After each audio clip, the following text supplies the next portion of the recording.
Главные герои – спортсмены, зрители и обслуживающий персонал спортивного комплекса. По легенде, банда террористов захватила в заложники 500 человек. При этом бандиты вооружены автоматическим оружием и взрывным устройством большой мощности.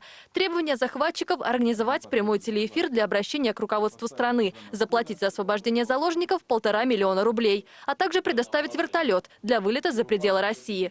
В ходе переговоров с террористической бандой брянским силовикам удается освободить часть заложников – женщин и детей. Все же главная задача еще не решена. Необходимо освободить всех захваченных и обезвредить преступников. Оперативным штабом принимается решение о штурме. Антитеррористическая группа сработала на отлично.